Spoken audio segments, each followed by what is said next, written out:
Okay, I just tried recording it, and I said I was going to be quick in it, and it was 14 minutes, and I realized I needed to change the order, and I'd rather just re-record it than edit a video. So I just finished my fall semester, or no, spring semester at the University of Utah. So I'll have 2 more semesters after that. Then hopefully that's not supposed to fall. Hopefully I'll hit the big times as a computer scientist guy and make lots of money or something like that. I don't really know. But that's not the point of this. I'm here to talk about some project that I'm going to be working on. Sorry, I'm really itchy in my upper lip right now. And this is a cubing tool. And it's my nose that's itchy. This cubing tool is going to be pretty cool. I'm going to be streaming the development on twitch.tv. It is going to start off as an Android app, and then it will. I'll work on getting a desktop version, and then I will work on either from there getting an iOS version or a web version. The main holdup on the iOS is purely financial.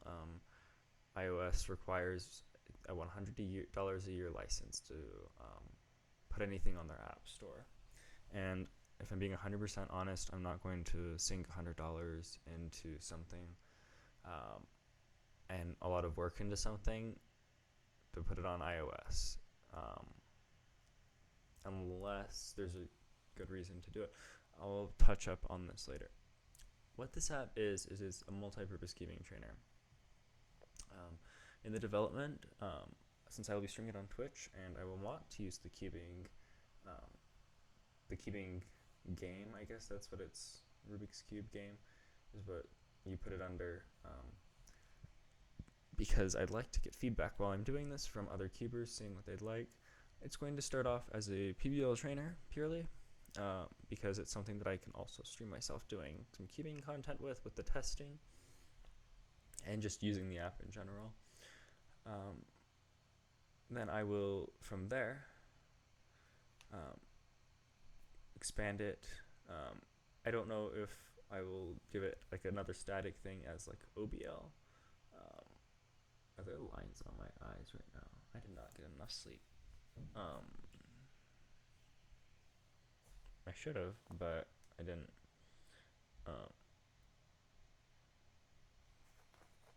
Oops, I got a message.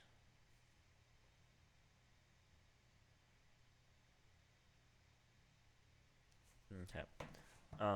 Yeah. So the idea is, I know it looks like my eyes are red from like crying or something. I'm just tired. I forgot I had to do something early this morning, and so I didn't go to sleep early enough. Anyway, it's going to go into a general purpose tool, and I'm uncertain right now if it would be more if the cubing community would be more interested in seeing something like a training tool where you can choose from a bunch of predefined things and you just jump in and you don't have to worry about explaining to the app how you want to use it, if that makes any sense. You just like jump into like a PLL trainer or an OLL trainer or like a split timer or something like that. Or if you wanted to use, or if you wanted to like define things and kind of like, okay, I want to do a last 2 corners trainer.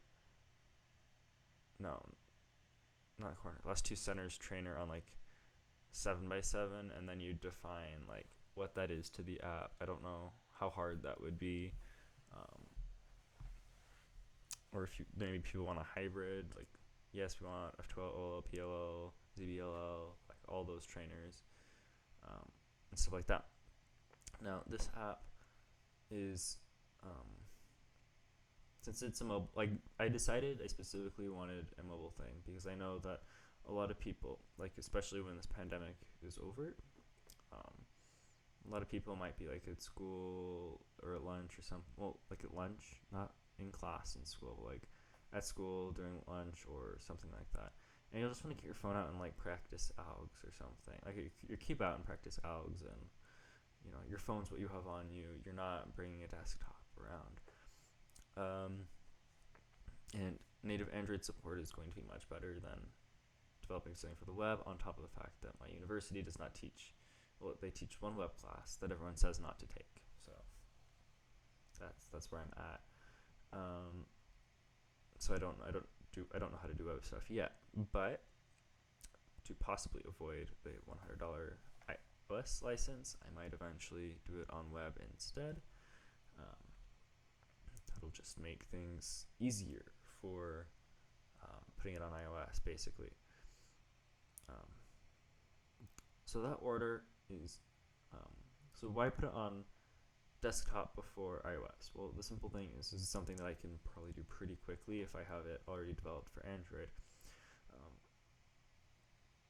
If I have it already developed for Android in Java, because that's what I use for my Android development, I don't use Kotlin. It's pretty easy to port it to a Java app, outside of the activity stuff, because Android uses activities instead. But there's a lot of reusable code from that. So here's the thing that I have to put as a disclaimer. So I know the cubing community is very, very, money's a very sensitive subject in the cubing community, and something that I need to say is I will be putting ads on this. And I know that sounds like, oh, why are you putting ads on this? Like, I just want to train my Rubik's Cube. Those ads are gonna get in the way. You can pay $1 to get rid of them. $1. I don't know how much ads make, but $1 is pretty small to get rid of ads. And if this is an app that you see yourself using a lot, maybe it's worth it. Maybe it's not. But I don't think you can really complain when you have an option to get rid of ads for $1. Why would you monetize it with ads? Well, the simple answer is this is kind of how the real world works. You put ads on things to make money off them.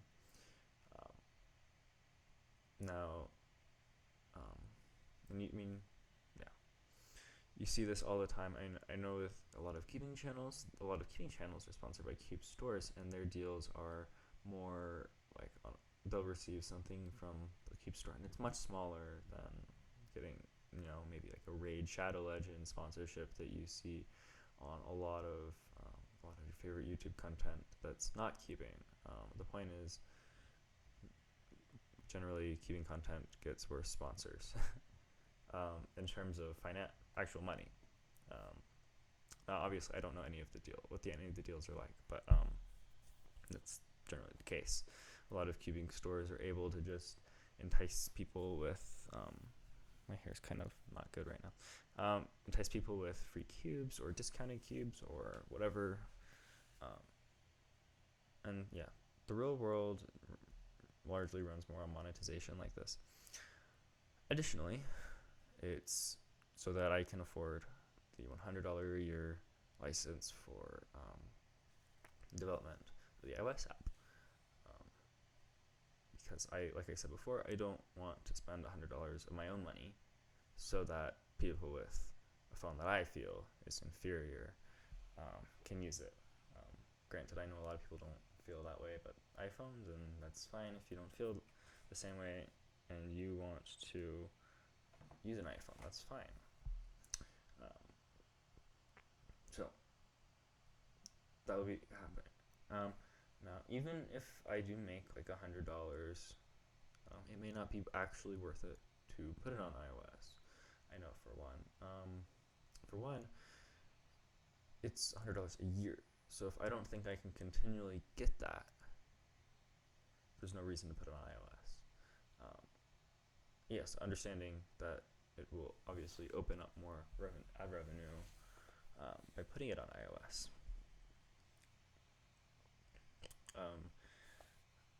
But like I said before, there is a financial side to this. Like pretty much everything else that you download, you can open up pretty much any app, and that's how it is.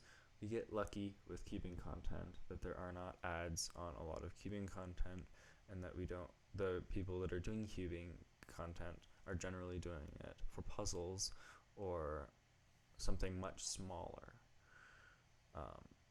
We're lucky, but we don't always get to be lucky. Yeah. So yes, it will be monetized. And like I said, millions, probably 20 times already.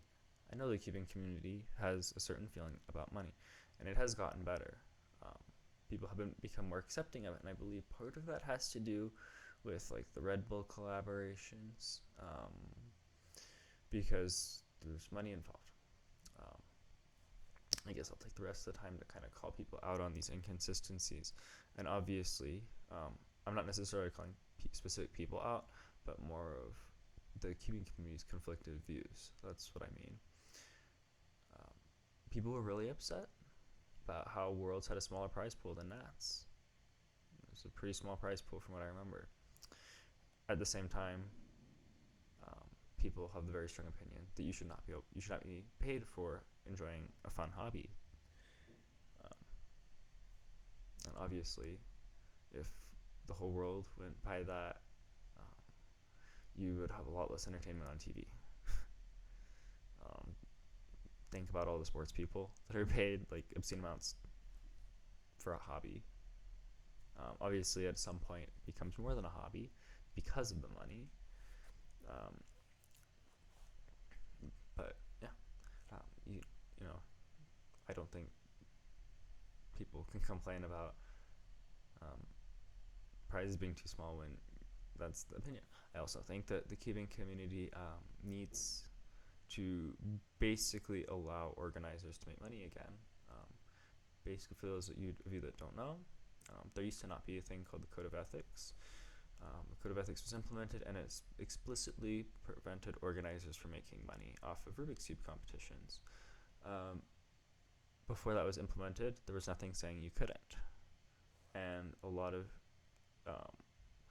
of people are under the impression that the reason that organizers cannot make money is because the WCA is a nonprofit. And let me expel that myth right now. The WCA is not organizing the competitions; they sanction it. So, competition organizers, without the Code of Ethics, yes, they can make money, but there is the Code of Ethics that delegates must abide by. And basically, if an organizer is making money off of it, the delegate can have serious trouble. Yeah. And it gets, I'd imagine, even worse if the delegate is an organizer for the event and they are making money off of it. But why do I think that organizers should? Why not the delegates? I think, in general, when someone's put on the list as an organizer, that means that they're putting a significant amount of effort into actually making the competition run. You can be a delegate for a competition and not know anything about the competition outside of the things that you have to approve, like a budget, schedule, cutoffs, things like that, in which you're just approving it, which also gets like a soft approval from the competition announcement team. And there are other things, but I don't want to like list things off. So, an organizer can be much more involved, and a delegate can also organize a competition, and that's fine. And if that's the case, then yeah, the delegate should be making some money. But as the organizer, the rest of the work that a delegate does is like through the nonprofit capacity, and I don't know enough about the legal stuff involved around that. I know that it's fairly complicated. Especially because I believe the World Cube Association is through California, and California has I guess they're kind of different in a lot of the rules that they have and involving nonprofit stuff. Um, that's what I've been told, at least. Could be 100% wrong about that.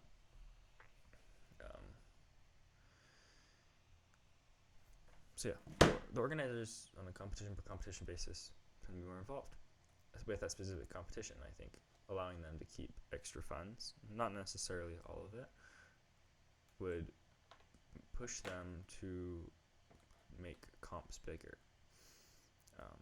and to give them better incentive to do a better job with the presentation of it, which kind of goes back to advertising and making it bigger, and it's like a cycle. Now, I'm gonna also put a disclaimer. I'm not like a business major. This is purely stuff that I've kind of picked up, partially from being on the nationals team, my experience as an organizer, and my experience as a delegate, seeing what organizers are motivated by, and how there are certain regions of the world where, specifically in the US, at least because that's what I've experienced, where it is very hard to find people that are actually willing to sacrifice their time to organize a competition.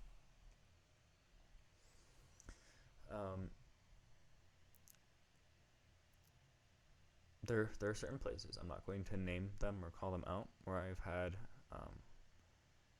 I've known that there's a significant cubing community, and I cannot get a single person to do anything about it.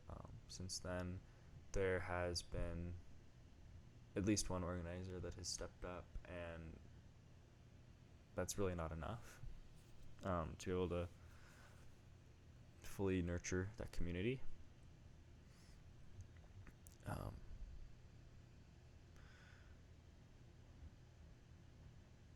And if we can allow organizers to make money, it gives them an incentive to do it on a more frequent basis, which helps the community by having more frequent comps. On top of that, it will allow people to be more incentivized to advertise to make their event larger, especially if it's not like a flat number max per comp. I would rather it be a percentage, a max percentage. Obviously not a guaranteed percentage due to like not actually meeting thresholds of registrations. I'll give you a big example of where this is useful. So if you want to compare Nationals 2019 and BronyCon, happened in the same venue, same time. BronyCon had a lot more incentive to advertise, like around Baltimore. You saw this with banners everywhere, keys out, like hotel keys had BronyCon stuff. It was everywhere.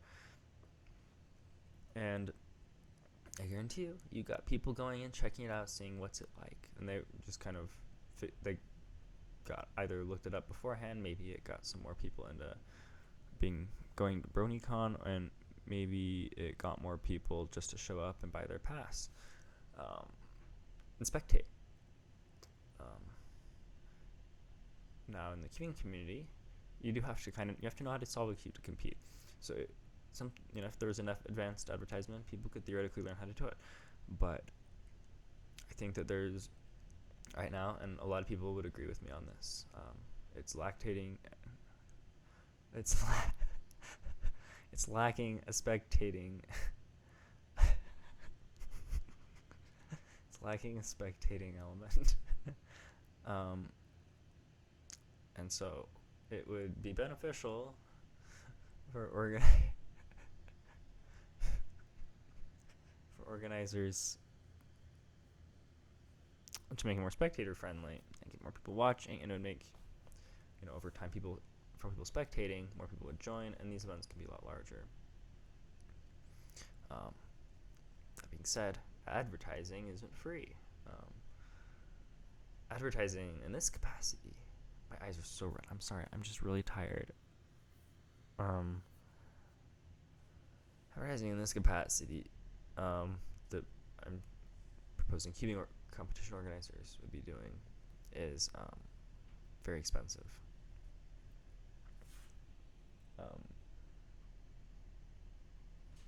There is no way that the way that Nationals was run, that we could have matched their advertising. Not even if we wanted to.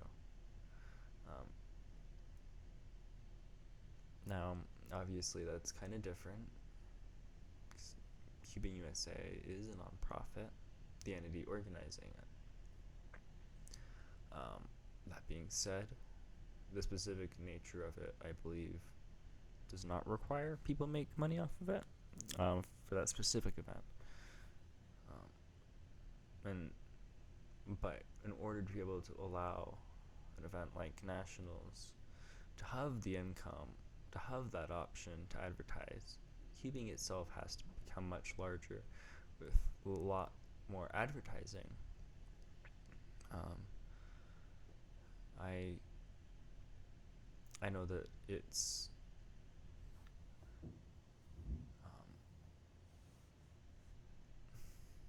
it's kind of weird, I guess, to think about the differences that I mentioned before with like the normal YouTube sponsorships and then compare them to like a cubing YouTube channel sponsorship.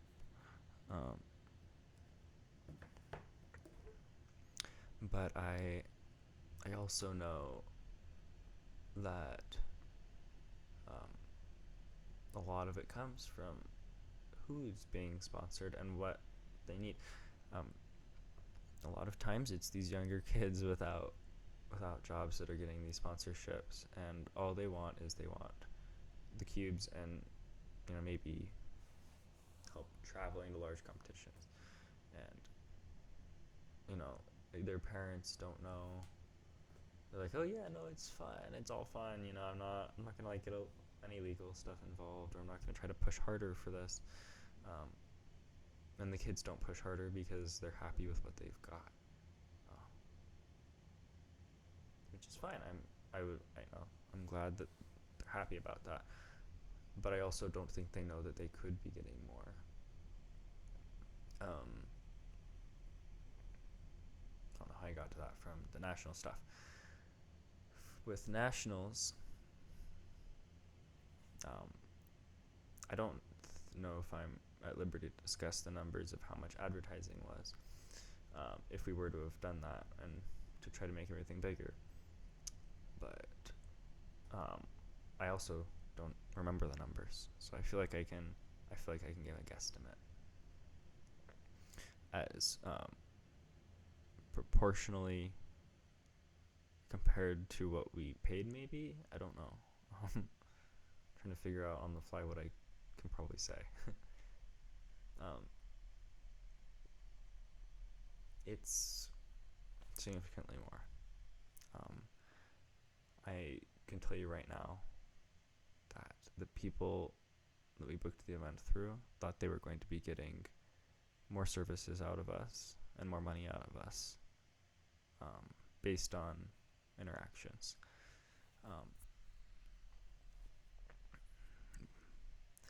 And this, it wasn't only Baltimore. It's everywhere. And it's because they see that we want to make it a professional event. They see how many people we can get.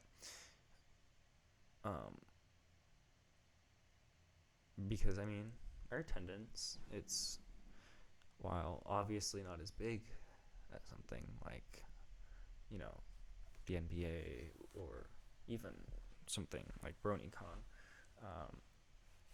it's still nothing to laugh about.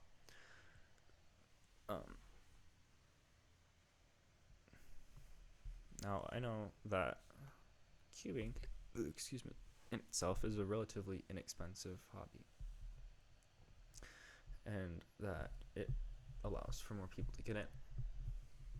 And if we raise the fees too much, it kind of possibly could discriminate against people who don't have the money to do that. And that's always going to be a concern. And I know that if there are any parents watching this, they're probably not happy about the fact that I'm going to say this. but many of them probably would agree. Um, Back a while ago when I first started organizing, also pre-code of ethics as a disclaimer, I would sell some shirts at my competition. There was like the Are You R Prime U Prime and I Know It back in 2015. There was like just regular comp shirts, and parents would pay for it, like regardless of the price. I never charged them like in a reasonable price, but like I know that if I wanted to, I could have probably charged like $35 for a shirt, and a parent would have bought it. And the reason is because this is a cheap hobby, and it keeps their kids occupied, and it keeps their kids happy, and it keeps their kids out of like drugs and things they shouldn't be doing. And to a lot of parents that have the money, they'll pay a significant amount to get their kid involved, competing in any kind of way possible. I'm not saying that's a good idea just to $1,000 local comps or $100 local comps. What I'm saying is that like a $40 comp that is local, that's done right, presented well, I think is a good reason to charge $40 per competitor. Now, is all of that $40 going to the competition? First, it should, because obviously you have a financial responsibility to cover the costs of the venue and everything that you're doing. But then after you've hit that, every competitor registered is $40. And obviously if we lock in like a percentage, you might be getting less than 40 depending on how things work, like if you exceed that percentage, and I'm not going to get into the math involved. But assuming that you budget well, based on good expectations, basically every competitor registered would be $40 for you, and you would then have a real incentive to advertise.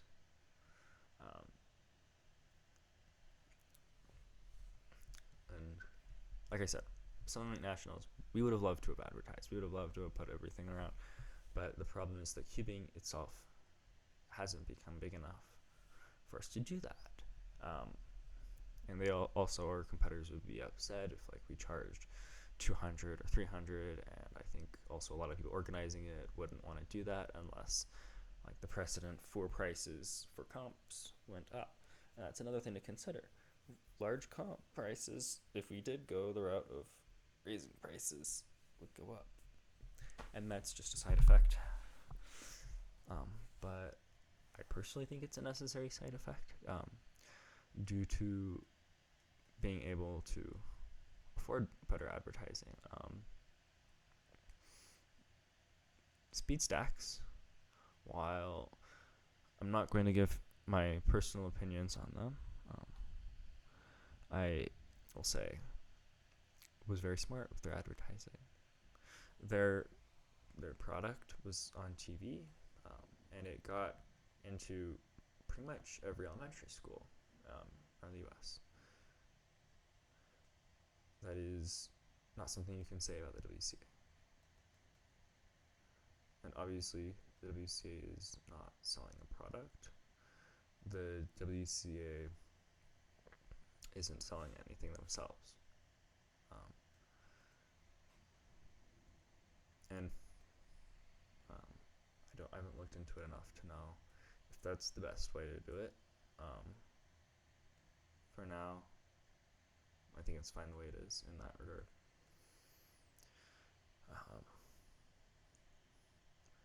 But things like that have led to sports stacking being more widely known than competitive Rubik's cubes, competitive speed cube solving. If you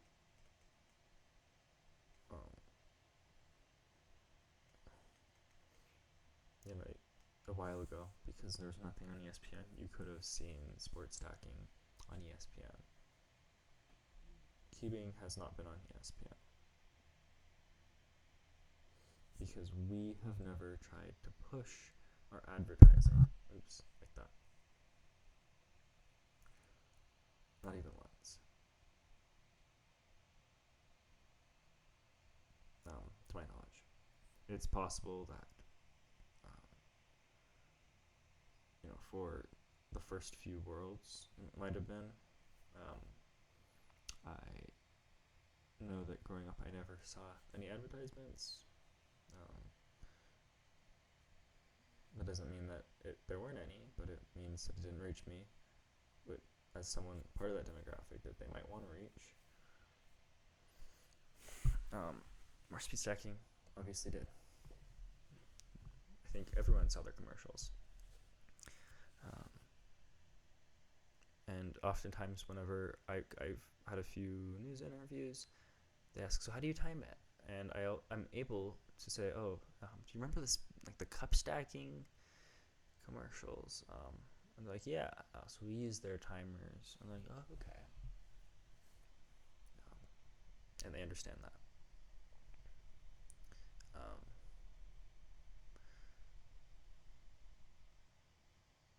Sorry, my eyes are still dry. When it comes to the keeping community, what can we do? Obviously, like I said, it's a different situation. The WCA can't really do that. But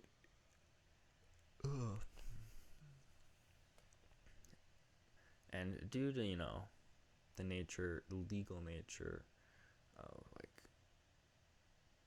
the Rubik's trademark and patents on the designs, what can you do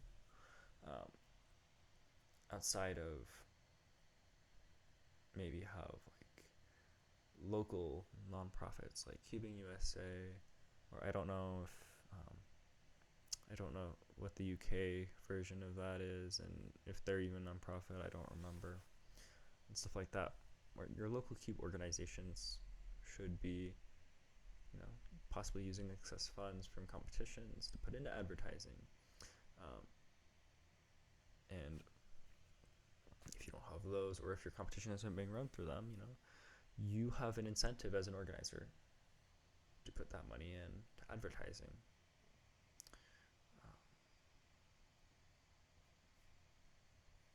But right now, that's not happening. This was supposed to be about an app.